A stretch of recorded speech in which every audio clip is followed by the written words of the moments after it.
Hi, this is Dr. Sanket Mehta from Specialty Surgical Oncology Hospital and Research Center. Today we are going to talk about the signs and symptoms of colorectal cancer.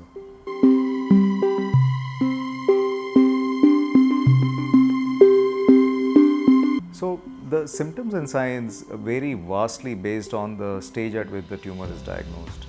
Often in the early stage of colon cancer, the patient may have no symptoms whatsoever, and majority of these tumors are detected on annual screening. By screening, we mean a colonoscopy that is done by a gastroenterologist, where we look on the inner aspect of the entire colon and the rectum using a scope. In certain countries where the incidence of colorectal cancer is very high, colonoscopy is done as a mass screening protocol where everybody undergoes a colonoscopy at least once a year. However, in India, colorectal cancer is not very common, although the incidence is rising year on year. So we need to be careful. Patients or individuals who have a family history of colorectal cancer in their first degree relatives or anybody else in the family, especially if that colon cancer or rectal cancer has happened at an age less than 60 years in their relative, have a potential of harboring a genetic mutation that can predispose them to colorectal cancer. And these are the individuals where we strongly recommend an annual colonoscopy for screening. This can detect not just early cancer, but it can also detect polyps. Polyps are small outgrowths from the colonic mucosa, which slowly over a period of time develop into a cancer. The reason why a colonoscopy needs to be done is because if these polyps are detected, we can take them out and prevent a cancer.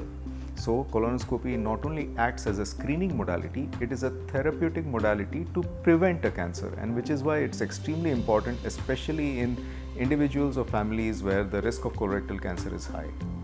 Now coming to slightly more advanced tumors. Once the tumor is slightly more advanced, it can bleed, and this is one of the commonest signs of colon or rectal cancer, especially rectal cancer, where the patient complains of passing blood in stools.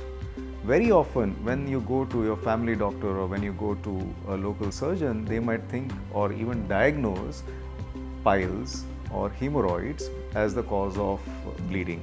You may have a coexisting hemorrhoid, but the guidelines suggest that if you have had more than one episode of bleeding in stools, it is mandatory to do a colonoscopy to rule out a colorectal cancer.